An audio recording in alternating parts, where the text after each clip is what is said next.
Hi friends, வணக்கம். இன்றைக்கி நம்ம டாக்டர் ஷர்மிகா அவங்களோட ட்ரை ஃப்ரூட் ஜூஸ் தான் பார்க்க போகிறோம்.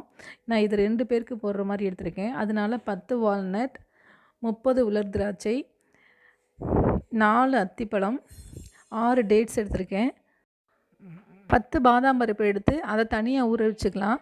ஏன்னா பாதாம் பருப்போட தோலை நம்ம நீக்கிட்டு தான் ஜூஸ் அடிக்கணும், இல்லைன்னா டைஜஷன் ப்ராப்ளம் வரும். இது ஃபுல் நைட் நம்ம தண்ணி ஊற்றி ஊற வச்சிடலாம்.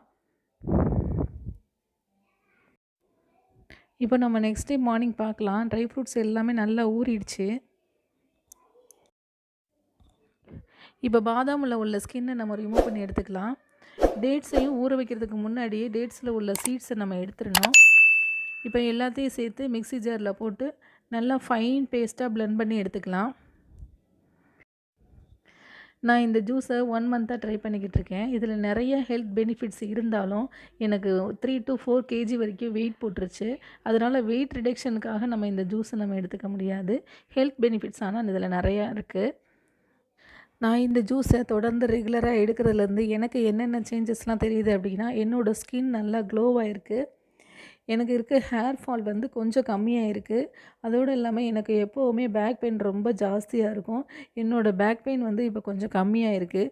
ஒருவேளை தொடர்ந்து நான் இந்த ஜூஸை எடுத்துகிட்டே இருந்தேன்னா எனக்கு பேக் பெயின் இல்லாமல் கூட போயிடலாம்.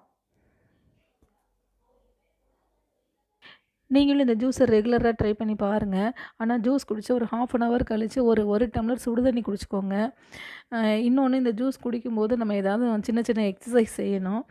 சும்மாவே இருந்துட்டு இந்த ஜூஸ் எடுத்துகிட்டு இருந்தோம்னா வெயிட் ரொம்ப அதிகமாக போட்டுரும் ஃப்ரெண்ட்ஸ். நன்றி.